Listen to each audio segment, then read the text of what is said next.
सर्वांना माझा नमस्कार. आजच्या वक्तृत्व स्पर्धेचा विषय म्हणजे महाराष्ट्रातील संतांचे कार्य. मी आज तुम्हाला जगद्गुरु संत तुकाराम महाराज यांच्या जीवन चरित्राबद्दल काही माहिती सांगणार आहे. ती तुम्ही शांत चित्ताने ऐकावी अशी माझी. जगद्गुरु संत तुकाराम महाराजांचे जीवन चरित्र वास्तव पातळीवर जर समजून घ्यायचे असेल तर त्यांचे जीवन चरित्राचे दोन भाग करावे लागतील. एक लौकिक चरित्र आणि दोन अलौकिक किंवा पारमार्थिक जीवन चरित्र. लौकिक जीवनात तुकोबांचा संसार अतिशय सुरळीतपणे चालला होता. तुकोबांनी व्यापार व संसार या दोघांची सांगड अतिशय उत्तम रीतीने घातली. परंतु माणसाच्या जीवनात नियती नावाची एक विलक्षण शक्ती असते जी मनुष्याच्या आयुष्यात अकल्पित दुःखद घटना प्रसंग घडीत असते.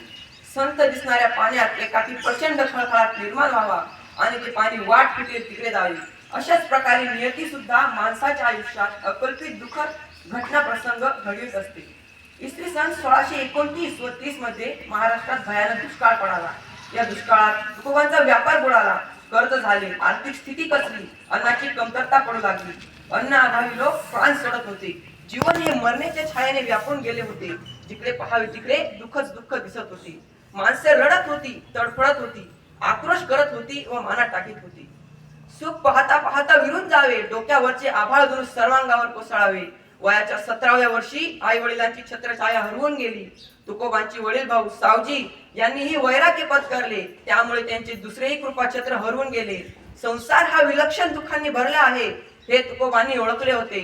सृष्टीच्या बलाढ्य शक्तीसमोर माणूस किती दुबळा आहे याची तीव्र प्रचिती तुकोबांना याची देही याची डोळा मिळाली. तुकोबांवर एकामागून एक होणारे घाव सहन करणे त्यांना खूप कठीण गेले. म्हणून तुकोबा म्हणतात, संसारे जाहलो अति दुखे दुखी माय बापे सेखी क्रमिलिया.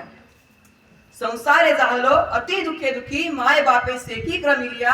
दुष्काळी आटिले द्रव्य नेला मान, श्री एक अन्न अन्न करीत मेली. श्री एक अन्न अन्न करीत मेली.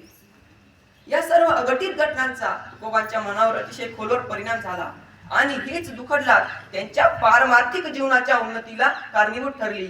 म्हणून तुकोबा त्या संकटांना किंवा नियतीला दोष न देता त्यांच्याबद्दल देखील कृतज्ञता व्यक्त करतात. तुकोबा म्हणतात, बरे झाले देवा निघाले दिवाळे, बरी या दुष्काळे पीडा केली. अनुतापे तुझे राहिले चिंतन, झाला हा वमन संसार, झाला हा वमन संसार. जगद्गुरु तुकाराम महाराजांकडून आपल्याला जर काही शिकायचे असेल तर हे शिकले पाहिजे की माणसाच्या आयुष्यात कितीही संकटे आली तरी त्या संकटांना किंवा नियतीला शरण न जाता त्यांच्यावर विजय मिळवण्याचा प्रयत्न केला पाहिजे. म्हणजेच माणसाने नेहमी प्रयत्नवादी राहिले पाहिजे. जगद्गुरु तुकाराम महाराजांच्या अलौकिक जीवनातील एक दुःखद प्रसंग म्हणजे इंद्रायणीच्या डोहात अभंगांचे जलदिव्य. जोपर्यंत सर्वसामान्य लोकांना भगवद्गीता ज्ञानेश्वरी यांच्यातील ज्ञान अवगत नव्हते तोपर्यंत समाजावर उच्चवर्णीयांचा पगडा होता. त्यांचा उपदेश ही आज्ञाच होती. परंतु संत तुकाराम महाराजांच्या सोप्या आणि स्पष्ट भाषेतील अभंगांमुळे समाज जागा होऊ लागला व उच्चवर्णीय समाजाच्या विळख्यातून बाहेर पडण्याचा प्रयत्न करू लागला.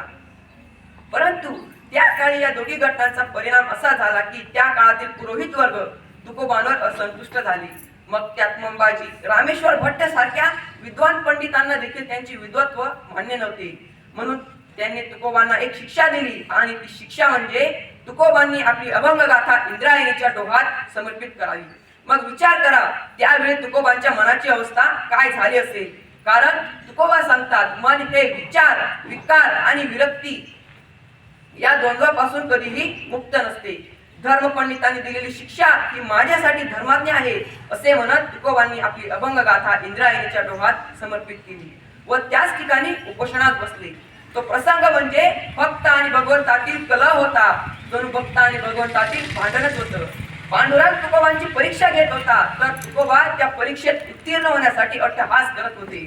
अशा स्थितीत 12 दिवस गेले व 13व्या दिवशी तुकोबा पांडुरंगाच्या परीक्षेत उत्तीर्ण झाले व इंद्रायणीने तुकोबांची अभंग गाथा तारली व तेच विरोधक तुकोबांचे अनुयायी झाले.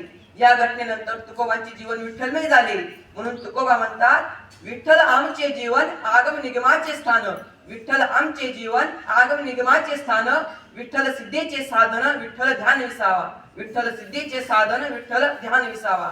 अशा प्रकारे तुकोबांना परमेश्वर प्राप्ती झाली व 9 मार्च 1650 रोजी तुकोबांनी सदेह वैकुंठास गमन केले. एवढे बोलून माझे 2 शब्द संपवतो. जय हिंद, जय महाराष्ट्र.